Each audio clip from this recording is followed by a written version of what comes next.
Hello. तो चलो शुरू करते हैं यार। देखो, पी ब्लॉक पढ़ना बहुत इंपॉर्टेंट है और क्लास 11th का भी इंपॉर्टेंट है, क्लास 12th का भी इंपॉर्टेंट है। क्योंकि अगर इनऑर्गेनिक में तुमने पी ब्लॉक नहीं पढ़ा, इसका मतलब तुमने इंसान के शरीर में जो दिल होता है ना, इतना इंपॉर्टेंट ऑर्गन, वो छोड़ दिया इनऑर्गेनिक केमिस्ट्री का। Inorganic chemistry is the heart of your paper. क्यों? क्योंकि इसमें बड़ी आसानी से आपको 12 से 14 क्वेश्चंस मिल जाएंगे, जिसका एक लाइन में आंसर होता है। आता है तो आता है, नहीं आता तो नहीं आता, चुपचाप आगे बढ़ो। ठीक है, तो ये सबसे स्कोरिंग सेगमेंट होता है आपका इनऑर्गेनिक केमिस्ट्री। अब शुरू करने से पहले, वैसे हम लोगों ने बोरॉन फैमिली पढ़ ली है, कार्बन फैमिली से शुरू करेंगे। आई नो आप सबकी हालत अभी ऐसे हो रखी है कि ये नींद बहुत आती है क्योंकि टेम्परेचर गिरता जा रहा है, और साथ में ये ख्याल सोते सोते कल से पक्का पढ़ूंगा, और कल से पढ़ूंगा तो 4 बजे मॉर्निंग से उठ के पढ़ूंगा। इसकी वजह से मेरा AIR 1 तो चलो सेक्रीफाइस कर सकता हूं मैं, लेकिन AIR 4 तक आना मेरा एकदम तय है, क्योंकि 4 बहुत लकी नंबर होता है ना। ये सारे ख्याली पुलाव चलते रहते हैं। उनको लगता है कि ये सारी रियलिटी में हो जाएगा, जैसे कहते हैं ना ड्रीम्स मैनिफेस्टेशन, वो हो जाएगा। होता कुछ नहीं, रियलिटी में तुम ऐसे दिखते हो सोफे पे पड़े पड़े। तो चुपचाप अपनी ये ऐसी असली वाली शक्ल सुधारो और पढ़ने बैठ जाओ।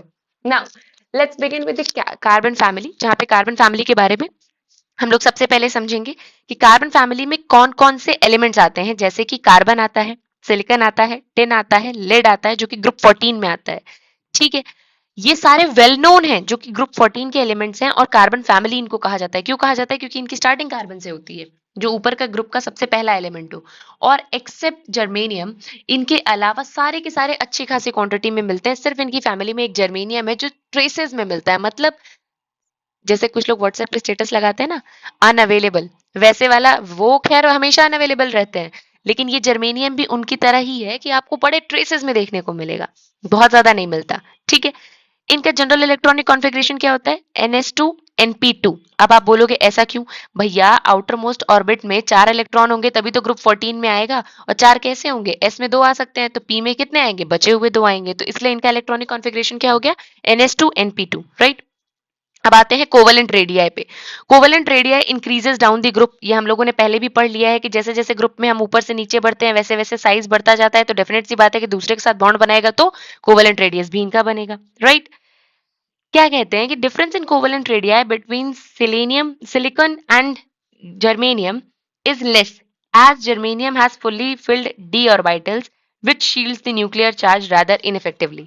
कुछ लोग की आदत होती है फालतू में बातों को लंबा करके कहने की, ये वही वाली आदत है। भैया सीधे से ये कहना चाह रहे हैं जो आपको मैंने पीरियोडिक क्लासिफिकेशन वाले चैप्टर में बहुत क्लियरली समझाया था, कि ये होता है मान लो न्यूक्लियस, और ये होता है तुम्हारा दूसरा ऑर्बिट। ये जो न्यूक्लियस है इसमें एक इलेक्ट्रॉन यहाँ होगा, एक इलेक्ट्रॉन यहाँ होगा, न्यूक्लियस इसको अट्रैक्ट कर रहा होगा प्रोटॉन से अपने, राइट। कभी भी अगर आउटर मोस्ट ऑर्बिट और न्यूक्लियस के बीच में अट्रैक्शन ज्यादा होगा, तो वहां पे साइज क्या होता है किसी एटम का? छोटा हो जाता है। और साथ में क्या होता है? वो आसानी से अपना इलेक्ट्रॉन किसी और को नहीं देता, क्योंकि भैया इनके बीच में प्यार मोहब्बत बहुत है, तो वो अपना इलेक्ट्रॉन शेयर नहीं करता किसी और से। ठीक। दूसरी बात, अगर इसके अंदर वाला डी ऑर्बिट है, मतलब आउटर मोस्ट के अंदर डी ऑर्बिटल पड़ा हुआ है, तो डी ऑर्बिटल क्या है? खराब पर्दा है। खराब पर्दे का मतलब ये इतना खराब है कि इससे एक्सटर्न जो बाहर वाला है उससे इसका अट्रैक्शन बढ़ जाता है। जैसे हम लोग क्या कहते हैं कि आपके जिससे आप प्यार करते हो उसके बीच में जितनी दूरियां रहेंगी उतना क्या होगा? अट्रैक्शन कम हो जाएगा। दूरियां का मतलब ये है कि आपकी अंडरस्टैंडिंग फीकी हो, और कुछ मत समझ लेना। ठीक है, खैर। तो यहाँ पे अगर आप बीच में लोगों को घुसाओगे अपने अंदर, कि कोई थर्ड पार्टी बोल रहा है ना, कोई और फ्रेंड से आपको पता चल रहा है, तो डेफिनेट सी बात है आपका डिस्टेंस इंक्रीज करेगा, तो बॉन्ड्स जो है वो वीक हो जाएंगे। तो इसका मतलब आउटर मोस्ट ऑर्बिट और न्यूक्लियस के बीच में जितने ऑर्बिटल्स जुड़ेंगे उतना उनका बॉन्ड वीक हो जाना चाहिए। लेकिन इसी का एक एक्सेप्शन आता है डी ऑर्बिटल में। डी ऑर्बिटल क्या करता है? ये वाला जो डी ऑर्बिटल है ये कहता है कि हम बड़े खराब पर्दे हैं, ठीक है, हम तुम दोनों के बीच में दूरियां ज्यादा बना नहीं पाएंगे। इसलिए डी ऑर्बिटल के होने के बावजूद भी आउटर मोस्ट इलेक्ट्रॉन न्यूक्लियस से बहुत ज्यादा अट्रैक्टेड रहता है, और नीचे वाले ग्रुप के साइज थोड़ा सा कम बढ़ता है जितना बढ़ना चाहिए। आई होप आपको ये चीज यहाँ पे समझ में आई हो। ना आई हो तो हम लोगों ने क्लासिफिकेशन ऑफ कंपाउंड्स में ये चीज बहुत डिटेल में की है। Shielding effect of d and f electrons are very poor, है ना। फिर हमने बताया कि जैसे जैसे साइज बढ़ेगा वैसे वैसे आयनाइजेशन एंथैल्पी बढ़ेगी। जैसे जैसे साइज बढ़ेगा वैसे आयनाइजेशन एंथैल्पी कम होगी, है ना। सॉरी, बढ़ेगी बोल दिया, कम होगी। साइज बढ़ेगा तो क्या होगा? आउटर मोस्ट ऑर्बिट और न्यूक्लियस के बीच का डिस्टेंस बढ़ गया। डिस्टेंस जब बढ़ गया तो बट नेचुरल सी बात है कि आपका अट्रैक्शन इन दोनों के बीच में कम हो गया, और जब अट्रैक्शन कम हो गया तो बाहर वाले को निकालना हमारे लिए इजी हो गया, राइट। तो आयनाइजेशन एंथैल्पी का ये जो ट्रेंड है ये थोड़ा इंपॉर्टेंट है। कि कार्बन का सिलिकॉन से ज्यादा होगा, डेफिनेटली कार्बन का साइज छोटा है, सिलिकॉन का बड़ा है, तो इसकी आयनाइजेशन तो ज्यादा होगी क्योंकि अट्रैक्शन इसमें ज्यादा होगा। सिलिकॉन का गैलियम से ज्यादा होगा, ये भी बिल्कुल सही बात है। लेकिन लास्ट में टिन और स्टेनियम में दोनों में क्या होता है, टिन और एसएन की जो base sorry lead and tin की जो बेसिक साइज होता है ना वो सेम हो जाता है। क्यों सेम हो जाता है, मैंने बताया डी और एफ ऑर्बिटल्स की जो शील्डिंग है वो पुअर हो जाती है। तो अगर शील्डिंग पुअर हो गई तो डेफिनेट सी बात है कि जब दोनों के साइज में ज्यादा डिफरेंस बचा नहीं, तो जिसका साइज इन दोनों में से थोड़ा सा छोटा निकलेगा कंपैरेटिवली, उसकी आयनाइजेशन एंथैल्पी ज्यादा हो जाएगी। तो यहाँ तक तो आपका रेगुलर ट्रेंड में चल रहा है, बट यहाँ पे आता है एक छोटा सा ट्विस्ट जो कि एज इट इज आपको याद रखना है। Due to poor shielding of D and F electrons, जो नीचे वाले होते हैं ना, जैसे को आप कहते हो ट्रांजिशन एलिमेंट्स या इनर ट्रांजिशन एलिमेंट्स, उनका साइज छोटा हो जाता है। जैसे हमने पढ़ा ग्रुप में नहीं, ऊपर से नीचे साइज बढ़ना चाहिए लेकिन इतना नहीं बढ़ता नीचे, क्यों? क्योंकि ट्रांजिशन एलिमेंट्स में डी और एफ इलेक्ट्रॉन की शील्डिंग पुअर होती है। तो जब साइज इतना नहीं बढ़ता तो डेफिनेट सी बात है कि आयनाइजेशन एंथैल्पी उनकी ज्यादा रहेगी as compared to the previous members. ठीक है, ये याद रखना है। इलेक्ट्रोनेगेटिविटी, जिसका साइज जितना छोटा होगा उतना ज्यादा इलेक्ट्रोनेगेटिव होगा, ये हम लोगों ने पहले भी डिस्कस किया। क्यों? क्योंकि छोटा जितना ज्यादा होगा इसका मतलब न्यूक्लियस और आउटर मोस्ट ऑर्बिट में उतना कम डिस्टेंस है, तो जितना ज्यादा पास होगा न्यूक्लियस आउटर मोस्ट ऑर्बिट से वो उतना ज्यादा उस पर अट्रैक्शन लगा पाएगा। और इलेक्ट्रोनेगेटिविटी का मतलब होता है कि अगर मैं इसके सामने एक एटम रख दूं तो ये दूसरे वाले भी इलेक्ट्रॉन को खींचने की कितनी ताकत रखता है। ठीक, तो नॉर्मली जो जितना छोटा होगा वो इतना ज्यादा खोटा होगा यानी इलेक्ट्रोनेगेटिव होगा। लेकिन जैसे जैसे आप नीचे जाएंगे, जैसे आप बात कर रहे हैं सिलिकॉन की और लेड की, उनकी सेम हो जाती है ऑलमोस्ट। क्यों सेम हो जाती है? फिर से वही बात, इनर ट्रांजिशन एलिमेंट्स में डी और एफ इलेक्ट्रॉन्स की शील्डिंग पुअर होती है, जिसकी वजह से इन दोनों का साइज ऑलमोस्ट सेम हो जाता है। जब साइज सेम हो जाएगा तो इलेक्ट्रोनेगेटिविटी भी सेम हो जाएगी, राइट? फिर नीचे आते हैं, carbon and silicon mostly shows +4 oxidation state while other element shows both +2 and +4 oxidation state। तो ये आपका एक प्रेफरेंस बता रहा है कि केमिकल रिएक्शंस में कार्बन और सिलिकॉन अपने 4 के 4 इलेक्ट्रॉन्स आउटर मोस्ट ऑर्बिट से निकालने की टेंडेंसी रखते हैं, इसलिए +4 ऑक्सीडेशन स्टेट दिखाते हैं, जबकि अदर एलिमेंट्स +2 और +4 दोनों दिखा सकते हैं। स्टेबिलिटी जो है +4 ऑक्सीडेशन स्टेट की decreases down the group from gallium to lead, while stability of +2 oxidation state increases from gallium to lead due to inert pair effect. Inert pair effect पता है क्या होता है? इनर्ट पेयर इफेक्ट का मतलब ये होता है कि जैसे मान लो ये p ऑर्बिटल है और ये s ऑर्बिटल है और ये न्यूक्लियस है। ठीक है, तो s ऑर्बिटल में कितने इलेक्ट्रॉन घूम सकते हैं? 2। p में कितने घूम सकते हैं? 6। तो जैसे जैसे आप ऊपर से नीचे जाएंगे वैसे वैसे p में क्या होता है, साइज बढ़ता जाता है, p न्यूक्लियस से दूर होता जाता है, तो इसलिए p वाले इलेक्ट्रॉन्स को निकालना हमारे लिए इजी हो जाता है। इसी को तो हम लोग कहते थे आयनाइजेशन एंथैल्पी। लेकिन s वाला तो फिर भी अभी न्यूक्लियस के पास है ना, तो अगर वो न्यूक्लियस के पास है तो वो आसानी से अपने इलेक्ट्रॉन्स नहीं देगा ऑक्सीडेशन स्टेट के लिए। ऑक्सीडेशन स्टेट का क्या मतलब होता है? प्लस का मतलब होता है इतनी आसानी से वो अपने इलेक्ट्रॉन देने को तैयार है। लेकिन जब हम एस वाले को क्यों नहीं देना चाहते? भैया हम फुल्ली फिल्ड है। हमने साफ साफ कहा था कि जो फुल्ली फिल्ड होता है यानी एस में 2 और पी में 6, फुल्ली फिल्ड या हाफ फिल्ड ऑर्बिटल की स्टेबिलिटी बहुत ज्यादा होती है, तो वो इतने आसानी से अपने फुल्ली फिल्ड ऑर्बिटल को किसी को ऑक्सीडाइज करने के लिए नहीं देने वाले। वो कहते हैं ऐसा है हम नहीं कर पाएंगे, right? Are you getting my point? तो +4 ऑक्सीडेशन स्टेट जो है वो डिक्रीज करता है फ्रॉम गैलियम टू लेड, जबकि स्टेबिलिटी जो +2 वाले की है वो इंक्रीज करती है due to inert pair effect. भैया +2 का मतलब सिर्फ बाहर के पी निकालो, एस को छोड़ दो, एस वाला हम नहीं देंगे। तो डेफिनेट सी बात है एस फुल्ली फिल्ड है इसलिए वो ज्यादा स्टेबल है, तो नीचे वाले एलिमेंट्स एस वाले ऑर्बिट के इलेक्ट्रॉन्स को नहीं देना चाहते। ठीक है, तो ये बात हमें समझ में आ गई। अब इसी को बोलते हैं इनर्ट पेयर इफेक्ट, के अंदर अगर पेयर में कोई चीज पड़ी है तो वो आसानी से आपको रिएक्ट नहीं करना चाहती, अपने आप को खोना नहीं चाहती, that is inert pair effect. अब आते हैं केमिकल प्रॉपर्टीज पे। केमिकल प्रॉपर्टीज क्या कहती हैं कि जितने भी एलिमेंट्स हैं मेनली दो फॉर्म में होते हैं ऑक्साइड्स के, या तो एक ऑक्सीजन के साथ जुड़ेंगे या दो ऑक्सीजन के साथ जुड़ेंगे। एक के साथ जुड़ेंगे तो +2, दो के साथ जुड़ेंगे तो +4, वही वाली बात जो ऊपर लिखी गई है। ठीक, ये थोड़ा इंपॉर्टेंट है कि ऑक्साइड्स में in higher oxidation state of elements are generally more acidic than lower oxidation state. अब आप बोलोगे एसिडिक का इससे क्या मतलब है? बेटा लुईस एसिड हम लोगों ने एक कंसेप्ट पढ़ा था। लुईस एसिड कौन होता था? लुईस एसिड वो होता था जो आसानी से किसी से इलेक्ट्रॉन छीन ले या इलेक्ट्रॉन खींचने की कैपेसिटी रखे, ये तो मतलब होता था। और लुईस बेस का मतलब होता था जिसके पास लोन पेयर हो या नेगेटिव चार्ज हो। तो अगर आप एलिमेंट्स पे ये क्या कह रहे हैं कि जो +2 वाले हैं उनसे ज्यादा एसिडिक कौन होता है? +4 वाला। क्यों? यही इसके कहने का मतलब है। क्यों ऐसा होगा? डेफिनेट सी बात है। अच्छा तो मुझे एक बात बताओ, सपोज करो, इसको मैं एक बहुत सीरियस एग्जांपल से समझाती हूँ। सपोज करो तुम अभी पैसे कमा रहे हो और तुम्हारे ऊपर जो कर्जा है वो 1 लाख रुपए का है, ठीक है? और दूसरे स्टेट में तुम ही हो लेकिन तुम्हारे ऊपर कर्जा हो जाए मान लो 4 लाख रुपए का, तो कब तुमको पैसे कमाने की ज्यादा जल्दी रहेगी? 4 लाख रुपए जब कर्जा रहेगा तब, कि 1 लाख जब रहेगा तब? डेफिनेट सी बात है जब आपके ऊपर कर्ज 4 लाख का होगा तो आप एकदम बेचैन हो जाएंगे कि किस तरीके से आप अपने कर्ज को पूरा करें।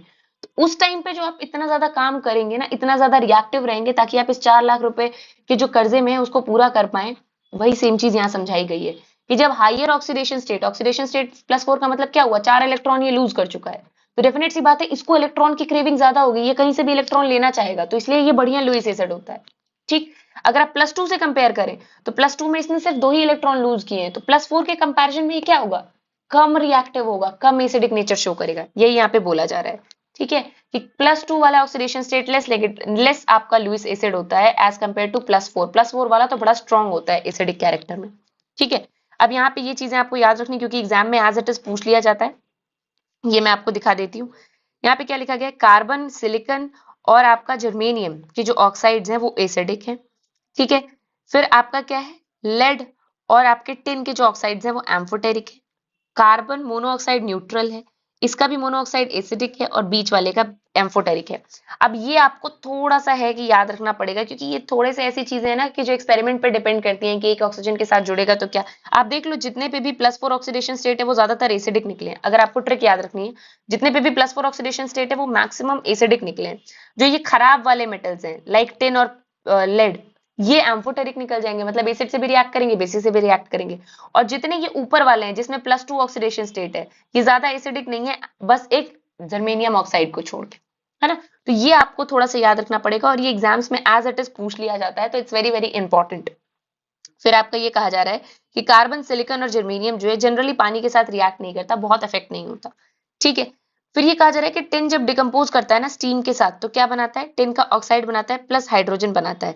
जबकि अगर यही रिएक्शन आप लेड के साथ कराने की कोशिश करेंगे तो लेड जो है वो पानी से अनअफेक्टेड रहता है और प्रोटेक्टिव रहता है। क्यों प्रोटेक्टिव रहता है, क्योंकि एक ऑक्साइड की फिल्म, जैसे ये लेड का पेपर वो पड़ा हुआ है ना, तो ये अपने ऊपर एक ऑक्साइड की फिल्म बना लेता है पानी से ऑक्सीजन निकाल के, इसलिए वो थोड़ा सा अनरिएक्टिव रहता है या प्रोटेक्टिव रहता है। ठीक है, तो ये चीजें आपको एआर में पूछी जा सकती हैं, that is important, that you need to no.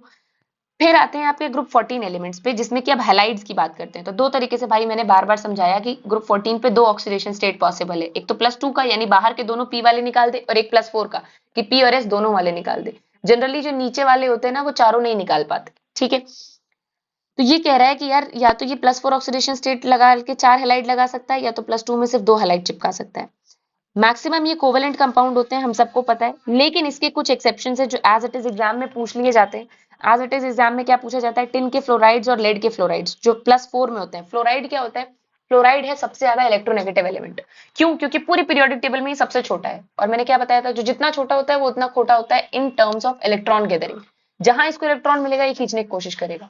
तो जब ये इतना स्ट्रांगली किसी को खींच सकता है तो ये आयनिक बॉन्ड बनाने की टेंडेंसी रखता है रादर देन दी कोवेलेंट वन। ठीक है, तो ये जो फ्लोराइड के 4 फ्लोराइड के बनते हैं that are mainly ionic in nature, that you need to know. ठीक है, अब आते हैं स्टेबिलिटी पे। स्टेबिलिटी डाई हैलाइड्स की इंक्रीजेस डाउन द ग्रुप। अब इसका भी बड़ा सीधा सा रीजन है, क्यों, जरा अगर हम दिमाग लगाएं तो मैं ये कह रही हूँ कि मान लो ग्रुप 14 का ये एक एलिमेंट है और इसके साथ 2 हैलोजन चिपके हुए हैं, जैसे मान लो क्लोराइड चिपका हुआ है और ये मेरा मान लो आप कह लो सिलिकॉन का है। ठीक है, सिलिकॉन का डाइक्लोराइड है, तो ये सिलिकॉन है और नीचे जर्मेनियम आ जाएगा। आप एक बात बताओ, मैंने लास्ट लेक्चर में भी बताया था और इसमें फिर से बता रही हूँ कि जैसे जैसे हैलाइड का साइज बढ़ता है वैसे वैसे क्या होता है कि वो अपने इक्विवेलेंट साइज वाले के साथ ज्यादा स्ट्रॉन्ग बॉन्ड बनाता है। वही बात कि जब इसका साइज बढ़ जाएगा तो जिसके साथ ये बॉन्ड बना रहा है उसका साइज भी उसके इक्विवेलेंट होना चाहिए ताकि बॉन्ड इन लोगों में ओवरलैपिंग बड़ी प्रॉपर, है ना। बात समझ में आ रही, इनकी ओवरलैपिंग प्रॉपर होनी चाहिए तभी ये स्ट्रॉन्ग बॉन्ड्स बनाते हैं। तो जैसे जैसे आप डाई हैलाइड्स को यानी बड़े हैलाइड्स को चिपकाना शुरू करेंगे तो जो नीचे वाले ग्रुप में होते हैं जिनका साइज ऑलरेडी बड़ा होता है वो इनके साथ कंपैटिबल मैचिंग कर पाते हैं और इसलिए ये ज्यादा स्टेबल होते हैं। ठीक है, तो ये एक चीज हो गई। इसका एक्सेप्शन क्या है, एक्सेप्शन ये है कि कार्बन के जो 4 क्लोराइड होता है यानी टेट्रा क्लोराइड होता है, ये इतना इजिली हाइड्रोलाइज हो जाता है पानी से। क्यों, क्योंकि इसके पास अवेलेबिलिटी रहती है वेकेंट डी ऑर्बिटल की। सॉरी, ये मैंने क्या बोल दिया, ये मैंने जस्ट एक्सेप्शन ये बोला कि आप कार्बन क्लोराइड का याद रखो। अब इसमें क्या कहना चाह रहा है ये ध्यान से समझना।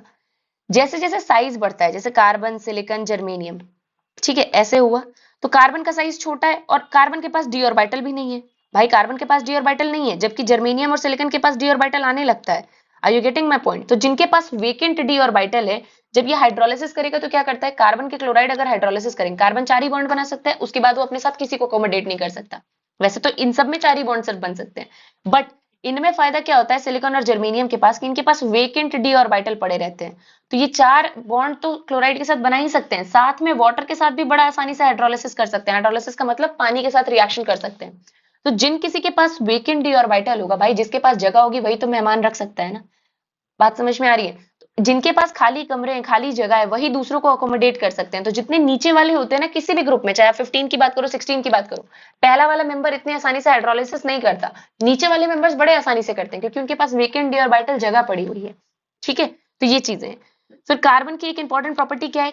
It shows catenation which is the tendency to link with another through covalent bonds and form chain compounds and ring compounds. क्या कहना चाह रहा है?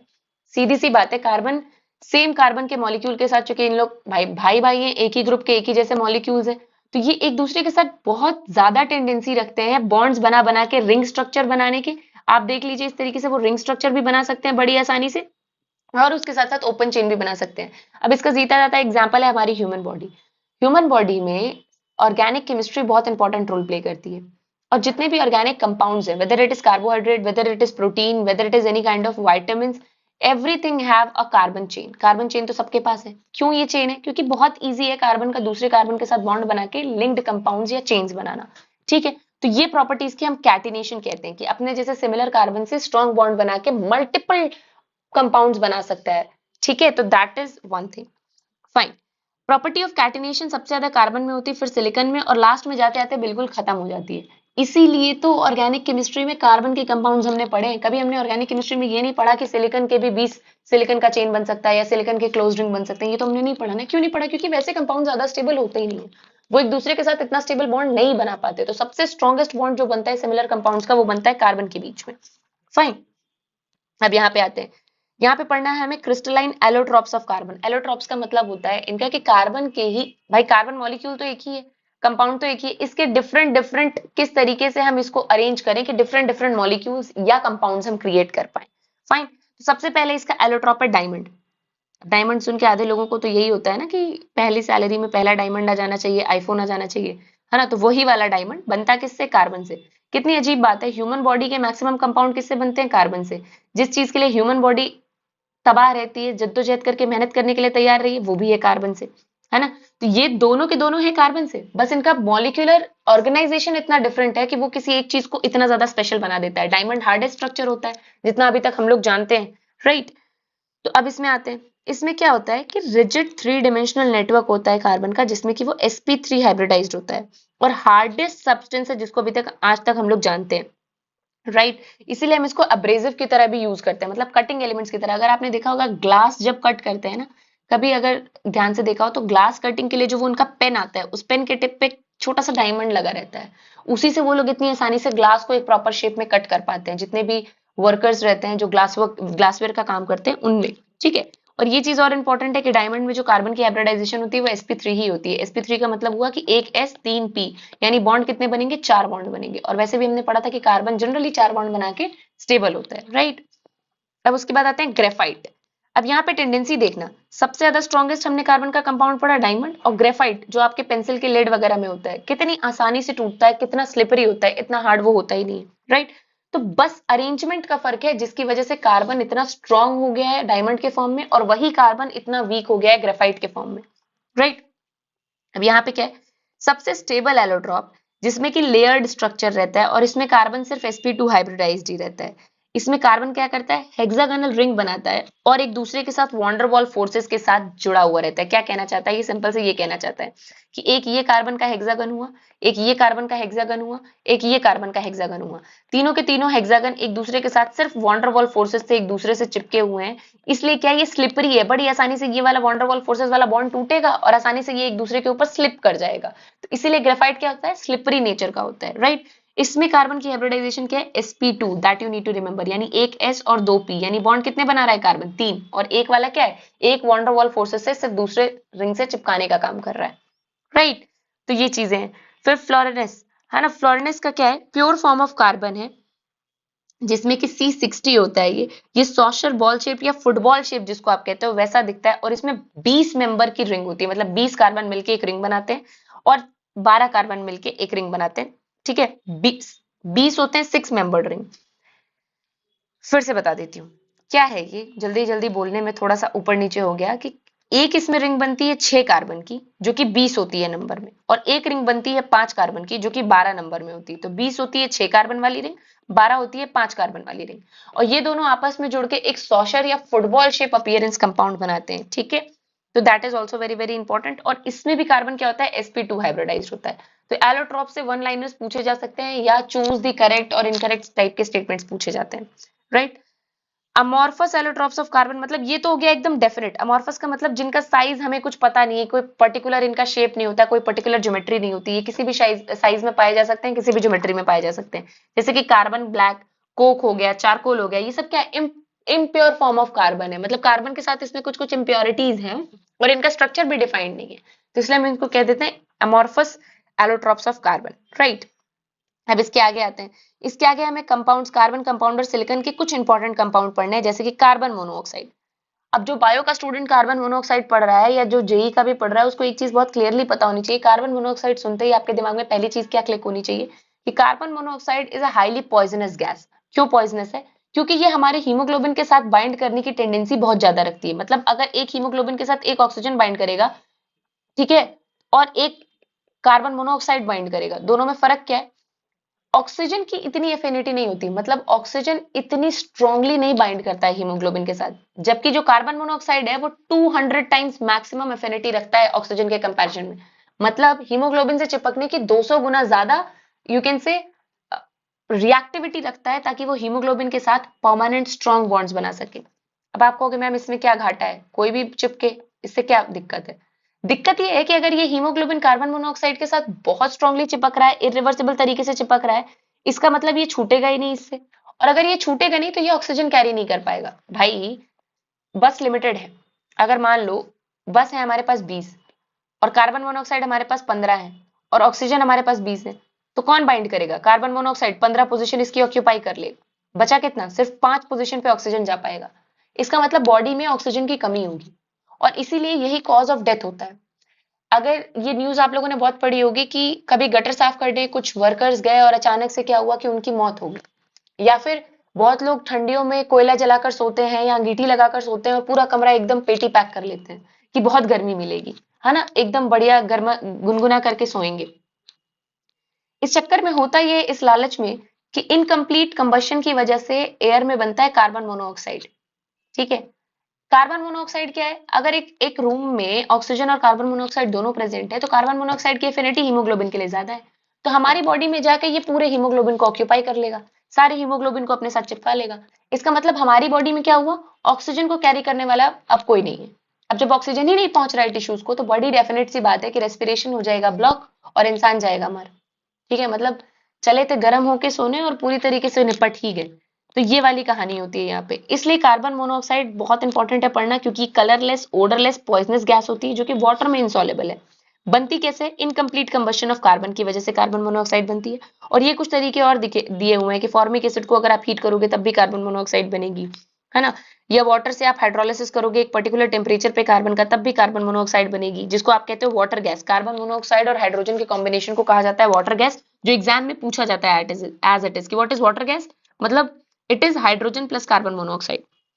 और उसके बाद अगर आप इसमें नाइट्रोजन भी मिला दोगे तो क्या होता है कि कार्बन मोनोऑक्साइड के साथ साथ नाइट्रोजन गैस अगर बन जाए तो this is called producer gas.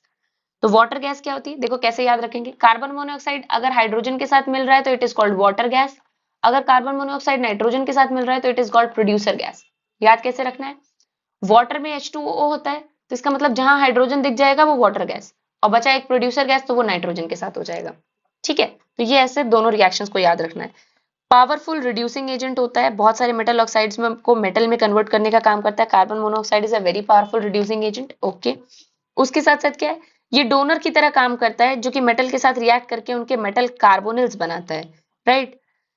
And उसके बाद आता है कि सबसे इंपॉर्टेंट फ्यूल है ये water gas, producer gas, coal gas, ये फ्यूल की तरह यूज होते हैं एनर्जी प्रोड्यूस करने के लिए। बहुत टॉक्सिक है, मैंने बताया था कि हीमोग्लोबिन के साथ बाइंड करता है। अगर आपको याद हो तो नीट वाले जो बच्चे हैं जो रेस्पिरेशन पढ़ते हैं, तो उसमें रेस्पिरेशन का एक शिफ्ट टू लेफ्ट वाला कर्व आता है हीमोग्लोबिन का।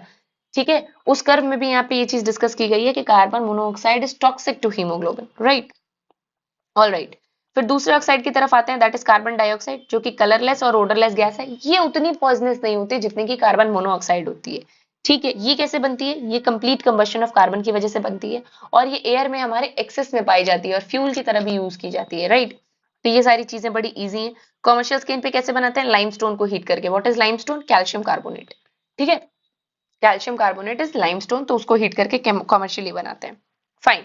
अब इसके बाद आते हैं carbon dioxide.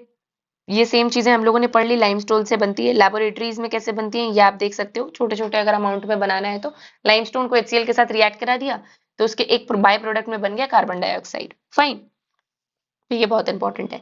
Carbon dioxide acidic nature का होता है और उसके साथ साथ ये बेसिस के साथ रिएक्ट करता है सॉल्ट बनाने के लिए। कार्बन डाइऑक्साइड में जरा मुझे बताओ, कार्बन की ऑक्सीडेशन स्टेट क्या है? +4। क्यों? क्योंकि 2 ऑक्सीजन लगा है, इसका मतलब +2 एक पे होगा तो 2 पे कितना हो गया? +4। +4 यानी अपने 4 इलेक्ट्रॉन ये लूज कर चुका है।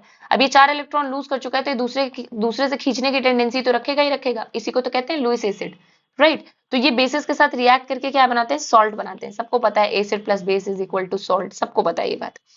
सॉलिड कार्बन डाइऑक्साइड जो है वो ड्राई गैस की तरह यूज होती है, और ये ना इतनी मतलब मैक्सिमम क्या होता है, कई बार ऑटोप्सी के टिश्यूज को या फिर बहुत सारे बॉडी पार्ट्स वगैरह को प्रिजर्व करने के काम आती है। तो ये जो सॉलिड कार्बन डाइऑक्साइड होती है ये इस तरीके से बिल्कुल बर्फ की तरह दिखती है, राइट। तो इनको हम रेफ्रिजरेशन के लिए बहुत यूज करते हैं, स्पेशली ह्यूमन टिश्यूज की अगर बात करें तो।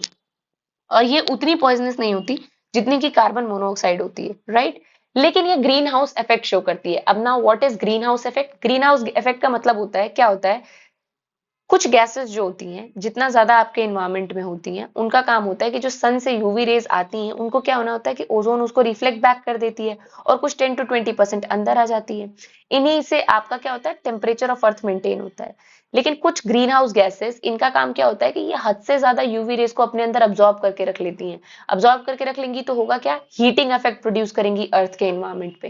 जैसे कार्बन डाइऑक्साइड हो गया, मीथेन हो गया, क्लोरोफ्लोरोकार्बन हो गए, ये टॉप के ग्रीन हाउस इफेक्ट के गैसेस हैं। मतलब इनके पास टेंडेंसी होती है कि ये यूवी रेज को अपने अंदर स्टोर करके उनकी एनर्जी को रख सकते हैं, जिसकी वजह से अर्थ का टेम्परेचर टाइम टू टाइम बढ़ता रहता है। एक वर्ड आप लोग पढ़ोगे आगे बायो में which is known as El Nino effect. तो अल्नीनो इफेक्ट भी ग्रीन हाउस इफेक्ट से ही रिलेटेड है, राइट। अब इसके आगे आते हैं, तो ये आपके कार्बन के कंपाउंड्स हो गए। Now let's talk about silicon. Silicon की अगर आप डाइऑक्साइड्स की बात करो तो it is commonly known as silica, जो कि कहाँ widely found as sands and quartz. Quartz तो जनरली घड़ी वड़ी बनाने में काम आता है ना, तो वो चीजें आपको ध्यान में रखनी है। उसके बाद it is covalent 3 dimensional network structure with high melting point. High melting point क्यों है? जो जितना अच्छा क्रिस्टलाइन स्ट्रक्चर्स बनाते हैं उनका मेल्टिंग पॉइंट उतना बढ़ जाता है। क्यों? क्योंकि क्रिस्टलाइन स्ट्रक्चर्स का मतलब होता है कि दो लेयर के बीच में इनके स्ट्रॉन्ग हाइड्रोजन बॉन्ड्स हैं। इसी को तोड़ने पे तो आप इसको मेल्ट कर पाओगे ना, इसलिए उनका मेल्टिंग पॉइंट बहुत ज्यादा बढ़ जाता है। और ये जनरली नॉन रिएक्टिव रहते हैं। क्यों नॉन रिएक्टिव रहते हैं? क्योंकि SI बॉन्ड की इंथैल्पी बहुत ज्यादा है। मैंने सीधे से बताया था, अगर आपको इसको तोड़ना है, SiO के बॉन्ड को तोड़ना है, तो जितनी एनर्जी इन दोनों के बीच में है ना उससे ज्यादा आपको देनी पड़ेगी, तब ये दोनों आपके अलग अलग हो पाएंगे। क्योंकि सिलिकॉन और ऑक्सीजन का साइज ऑलमोस्ट सेम रहता है, इसलिए इनका बॉन्ड बहुत अच्छा बनता है, कंपैटिबिलिटी बहुत अच्छी होती है। तो इनको तोड़ना ऑलमोस्ट नेक्स्ट टू इम्पॉसिबल है। लेकिन इकलौता ऐसा कंपाउंड जो इन लोगों को तोड़ सकता है दैट इज HF, है ना। HF एंड NaOH दो स्ट्रॉन्ग एसिड और बेस हैं जो कि इन बॉन्ड्स को तोड़ सकते हैं। तो इसलिए डेफिनेट सी बात है कि ये नीट के लिए और आपके जेई के लिए बहुत इंपॉर्टेंट क्वेश्चन हो जाता है, क्योंकि सिर्फ यही दोनों हैं जो कि सिलिकॉन ऑक्साइड के बॉन्ड को तोड़ सकते हैं। ठीक है, that's why it is very very important. Fine. अब आते हैं सिलिकॉन्स की बात करते हैं।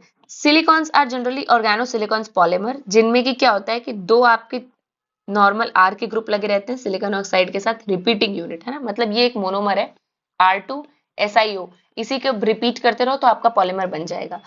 अब सिलिकॉन्स तो इम्प्लांट्स में बहुत ज्यादा यूज होते हैं। जैसे फॉर एन एग्जांपल अगर मैं बताऊं तो जितने भी आपके, सुना होगा आपने कि घुटना टूट गया उसमें इम्प्लांट लग रहा है ना। तो जितने भी ये इम्प्लांट्स बॉडी में लगाए जाते हैं वो आपके ऑर्गेनोसिलिकॉन से ही बनते हैं मैक्सिमम, राइट। फिर सिलिकेट्स की बात करते हैं। सिलिकेट्स के पास क्या होता है, एस 4 ऑक्सीजन के साथ इनका टेट्राहीड्रल यूनिट होता है, जो हर तरफ से रिपीट होके क्या बनाता है, आपका सिलिकेट्स बनाता है, राइट।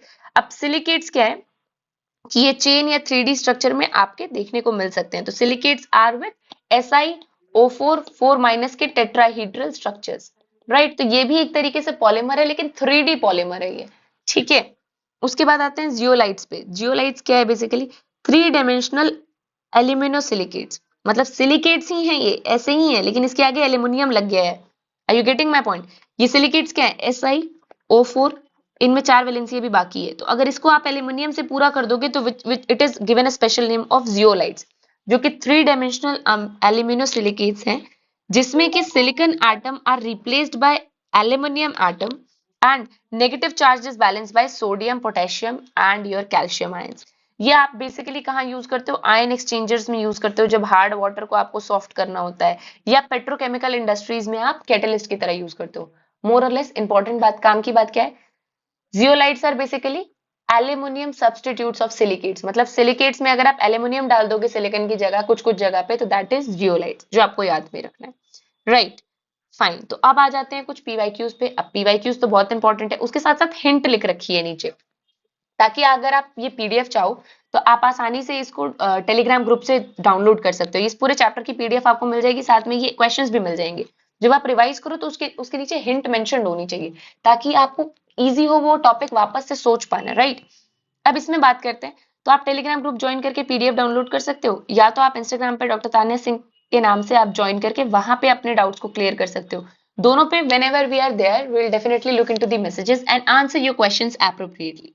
Now बात करते हैं इनके हाइड्राइड्स की। ये पूछ रहा है कि which of the following hydrides it's least stable to hydrolysis, मतलब कौन सबसे हाइड्रोलिसिस बड़ी तेजी से करना चाहेगा। लीस्ट स्टेबल का मतलब है जहां पानी दिखा नहीं तुरंत हाइड्रोलिसिस कर लिया, तो वही तो हुआ लीस्ट स्टेबल। स्टेबल का मतलब क्या है? जो कुछ भी हो जाए इतना जल्दी रिएक्ट नहीं करेगा। लीस्ट स्टेबल का मतलब जो जरा सा कुछ दिखाओ तुरंत रिएक्ट करने के लिए तैयार बैठा है।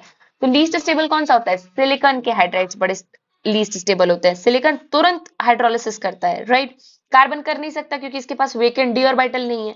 नीचे वाले बड़ी आसानी से कर सकते हैं, लेकिन इन सब में अगर आप कंपेयर करो तो सिलिकॉन का चूंकि साइज छोटा है तो रिएक्टिविटी डेफिनेट सी बात है ज्यादा शो करेंगे।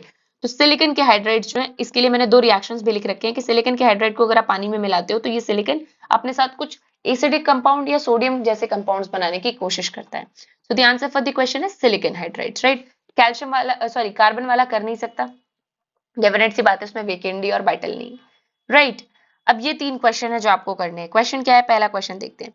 The tendency of the group of 14 elements to show +2 oxidation state increases in the order of, मतलब ये पूछ रहा है कि +2 ऑक्सीडेशन स्टेट कौन बड़ी आसानी से दिखा लेगा। +4 वाला तो सिर्फ कार्बन दिखाता है, सिलिकॉन दिखाता है, इसके नीचे वाले +4 दिखा नहीं सकते due to inert pair effect. ये हमने पहले ही उस पेज पे पढ़ा था कि नीचे वाले जो होते हैं उनके s ऑर्बिटल में 2 इलेक्ट्रॉन भरे हैं और उनका साइज भी बड़ा हो गया है, तो वो अपने p वाले को दे सकते हैं किसी को +2 ऑक्सीडेशन स्टेट दिखाने के लिए, लेकिन चारों नहीं दे पाएंगे। क्यों? क्योंकि ये बड़ा अट्रैक्टिव होता है इनका s ऑर्बिटल न्यूक्लियस से, तो ये s को नहीं दे सकते due to inert pair effect. लेकिन p वाला चूंकि इनके दूर पड़ गया, d और f इलेक्ट्रॉन के बाद पड़ा है वो, तो आसानी से वो +2 दिखा सकते हैं। इन अ नटशेल हमें याद क्या रहना चाहिए? जो जितना नीचे होता है लेड वाला सबसे मैक्सिमम +2 ऑक्सीडेशन स्टेट शो करता है, कार्बन वाला सबसे कम करेगा। अब कार्बन वाला 2 जगह है जहां सबसे कम दिखाया गया है, एक ए ऑप्शन है एक बी ऑप्शन है, लेकिन लेड सबसे आसानी से +2 शो करता है। ठीक है, तो यहाँ पे लेड सबसे आखिरी में आ रहा है, इसलिए बाकी आपको बीच का सीक्वेंस पता हो या ना पता हो, अगर आपका थोड़ा सा भी दिमाग काम करता है तो बी वाला ऑप्शन आप टिक करके आ सकते हो। राइट, अब इसका देख लेते हैं कि जो टेंडेंसी होती है to show +2 oxidation state that increases down the group. क्यों? वही इनर्ट पेयर इफेक्ट कि एस वाला इतना आसानी से जाता नहीं है, पी वाले 2 निकल जाते हैं, इसलिए +2 बड़ी आसानी से दिखा देते हैं वो। राइट, तो ये आपको याद रखना है, that is option B is the correct answer. यहाँ पे मैं टिक भी कर देती हूँ।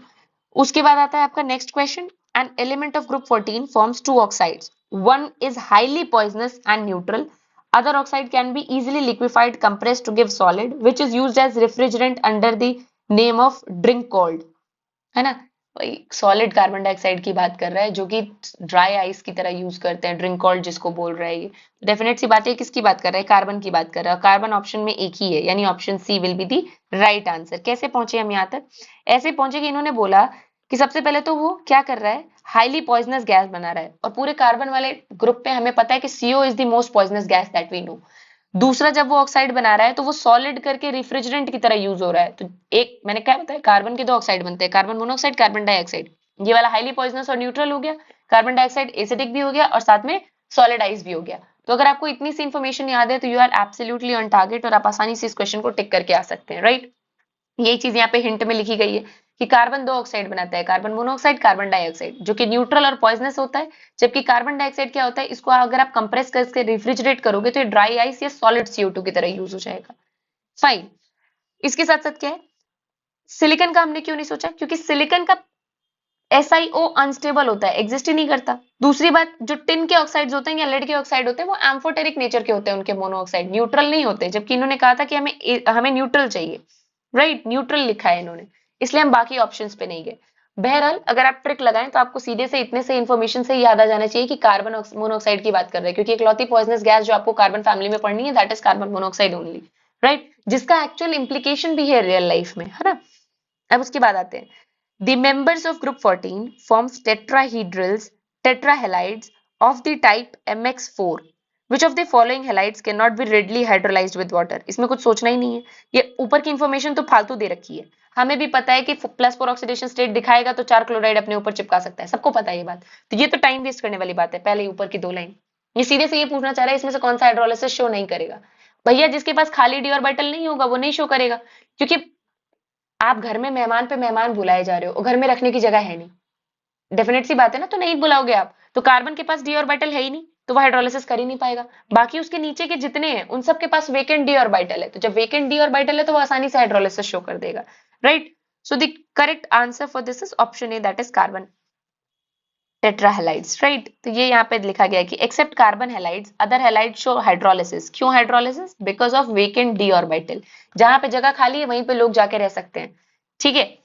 यहाँ पे यही चीज लिखी गई है कि यहाँ पे जो सेंट्रल कार्बन एटम है वो ऑलरेडी 4 बॉन्ड बना चुका है, तो अब वो एक्स्ट्रा वाटर मॉलिक्यूल के लोन पेयर नहीं ले पाएगा, उसके पास डी ऑर्बिटल है ही नहीं तो लेगा कहाँ से, ठीक है। तो ये चीजें, अब ये तो हमने बात कर ली ग्रुप 14 की, लेकिन ग्रुप 13 से इस चैप्टर में जो आपके क्लास 11th में पी ब्लॉक दिया गया है that is boron family and carbon family, उससे ही क्वेश्चन पूछे जाते हैं। कैसे कैसे क्वेश्चन पूछे जाते हैं वैसे हमने बोरॉन फैमिली में कंप्लीट कर रखा है, but still will do some more questions ताकि बोरॉन वाला आप गलती से भी मिस ना कर जाओ। अगर आपको बोरॉन वाला यहाँ नहीं समझ में आ रहा तो उसका लेक्चर ऑलरेडी पड़ा हुआ है, आप वो देखो और फिर इन क्वेश्चंस को जरूर अटेम्प्ट करो, because it will give you the important, यही हॉटस्पॉट सेगमेंट है आपके पी ब्लॉक का क्लास 11th में। बोरॉन नाइट्राइड का स्ट्रक्चर पूछ लिया जाता है डायरेक्टली, किसकी तरह है? ये आपको ग्रेफाइट की तरह है, ठीक है। तो इसका आंसर हो जाएगा ग्रेफाइट, क्योंकि ग्रेफाइट भी इस तरीके से लेयर्ड स्ट्रक्चर रहता है जो एक दूसरे से कैसे चिपका रहता है, वॉन्डर वॉल फोर्सेस से, और जब इन दोनों के बीच का वॉन्डर वॉल फोर्स टूटता है that will lead to slipperiness of that graphite molecule, right. तो the correct answer for this is graphite. याद रखना है बोरॉन नाइट्राइड का स्ट्रक्चर कैसा है, ग्रेफाइट की तरह है, नाइट्राइड ग्रेफाइट, ओके फाइन।